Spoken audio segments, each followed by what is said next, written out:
What's up, LC heads? So we have Suzaku, morning after, right? Actually had time to play with this character now, as opposed to literally pulling him and making a quick video just showing off his kit. So we are at 66 SC now, and we do have at least 108 out of 120 abilities unlocked. So got a pretty good idea of how Suzaku here is running. I will say this, I really wish they would have gave us some kind of magic auto activate for the Curse of Geass. It's just so much to lock up behind. This is only going to proc when you're close to death. Like, just not having any control over that whatsoever really takes a big bite out of it. You're pretty much just, you're running a character with only one trait for a lot of the fight.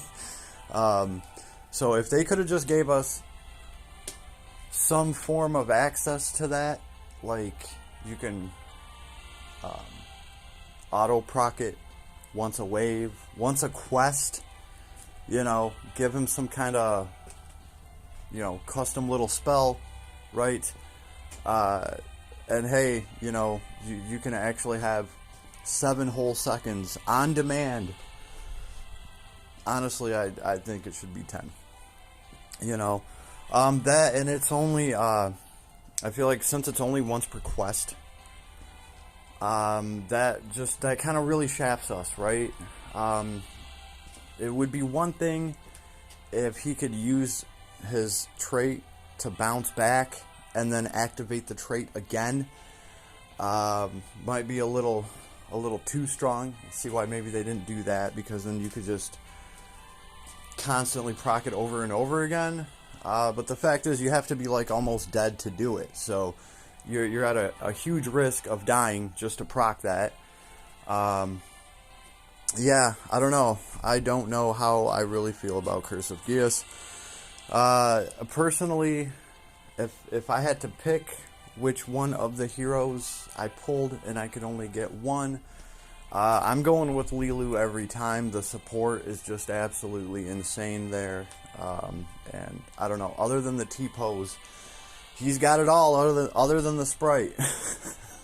So, but let's actually run something with him, Suzaku. I will say this character is going to need his Slayers. He's got a lot locked in around a Slayer kit. He needs Slayers and Killers.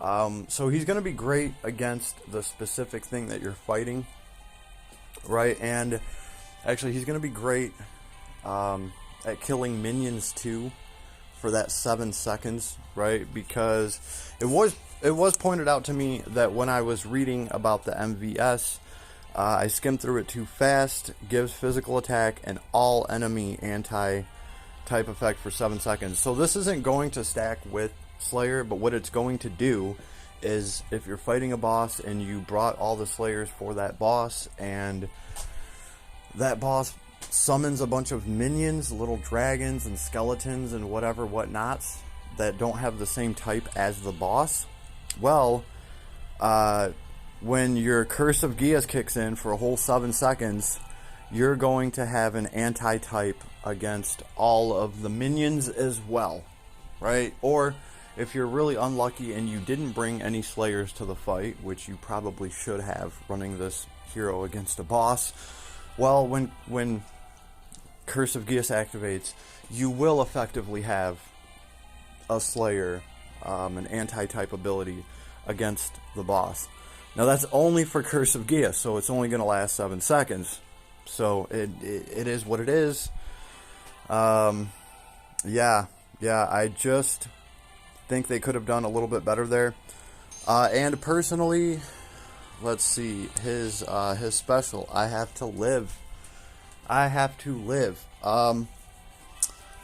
been told it hits like dog shit. I can understand why it's not the most powerful thing in the world because of how often he gets it. Just having a special to proc so often is a luxury already, because you're pretty much always going to be able to match it up to a boss's break bar, right? Like, the boss gets broken, you go through your whole team and you throw everything that you possibly can throw until you're out of abilities, the break bar is about to expire.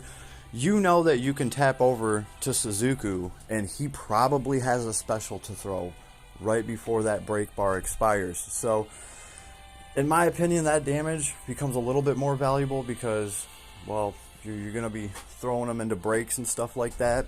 But we also have abilities that make you much stronger if you have your special charged and you're just holding on to it.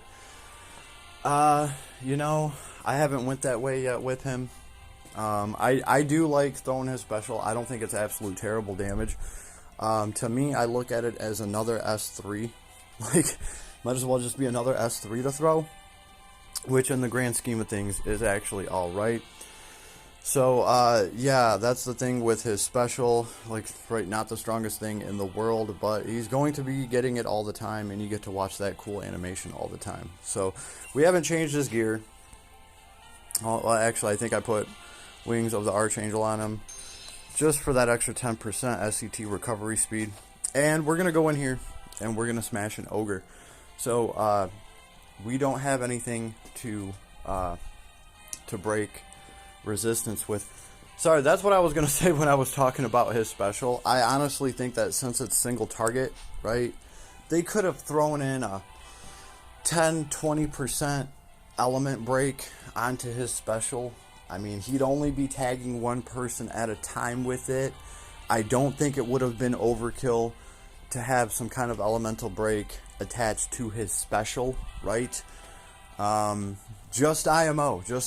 Like, if you guys aren't going to do anything about this Curse of Geas thing, it being an actual curse, at the end of the day, it's a curse because, well, so much trait is locked behind a when close to death.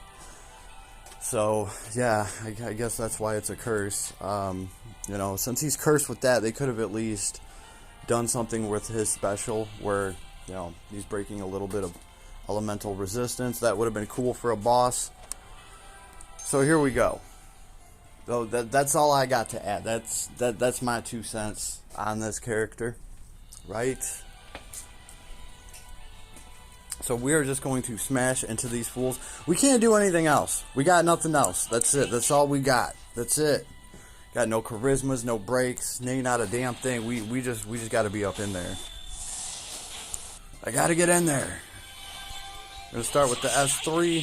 Just try to smash as many of these fools as we can. And yeah, I am going to want to like start targeting the birds because they're the real assholes in this. Let's see. Is the ogre a god type? Oh, the birds are. Okay.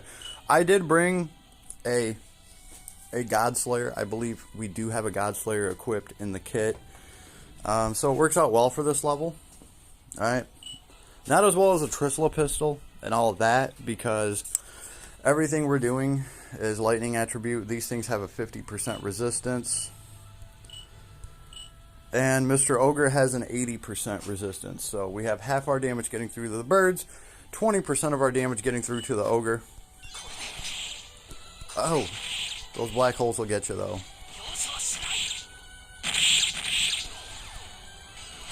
It's like, I'm just going to lag the screen out real quick. Too many numbers.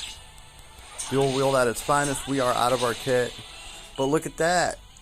It's just in time for us to throw our special. This thing's at like half health. I don't know, man. I see some health getting lost there. Right. Not the strongest special in the world, but nobody else would even have a special charged at this point. We're like 25 seconds into the fight. Right, yeah, it might not be the strongest special in the world. Let's see how it compares to an S3. Here's the S3. Well, we definitely did. Oh, we killed the other one. Whoops. That's it. That's your ass. Now we just got the ogre to deal with. I'm not seeing the worst, like, breakage in the world on him. He's definitely not a pure breaker, but I do manage to break the boss. just like that. See if an S3 can finish him off. And look at that, we're already halfway charged to another special. So, yeah, threw it a little early that time. We could have waited for the boss to be broken and then thrown it, right? All in all, not too bad. There's no Trisla pistol here. Of course, Lulu comes in here and just wipes the floor, but he's getting to ignore all of their resistances. So, yeah. I mean, he is solid. He's just not to the moon and back because so much of a trait is locked up behind when you're almost dead. So that's just kind of how I feel about it. If I'm wrong, leave me a comment, change my mind about it, right? I guess he's pretty cool for his element. But you know, comparing him to Lilu, I just feel like with the Dark Gundam, that's something you can build a party around. This hero, you're not going to be building a party around him. He's gonna be getting added to a party just to be a lightning attribute DPS unit. Yeah, and by the way, there's DPS. Yeah, there's dual wield builds for Lilu as well. I'm not pursuing the dual wield build because I have the paid gear for him that increases his support ability. I feel like with Lilu, that's actually the big choice right there. Is if you have the paid gear and you go with a dual wield build, you can't wear that gear because you're using another weapon. And then you're losing a lot of percentages from his support, his awesome, amazing support that's just up at all times. Right, you're actually shaving quite a bit off of that to dual wield with him. If I'm wrong about that, somebody let me know. But that's why I've left my Lilu a single wielder, and he's doing great. I'm having a blast with that hero, running fun dark parties that I'm putting together right now. So yeah, I don't know, kind of a little neutral on this hero. It is a cool design. The sprite is dope. Why don't you guys let me know what you think, though? Leave me a comment. Let me know how you feel about this hero. Did they miss their mark? Or there's some 4D chess going on here that I'm just not seeing. I'll talk at you later.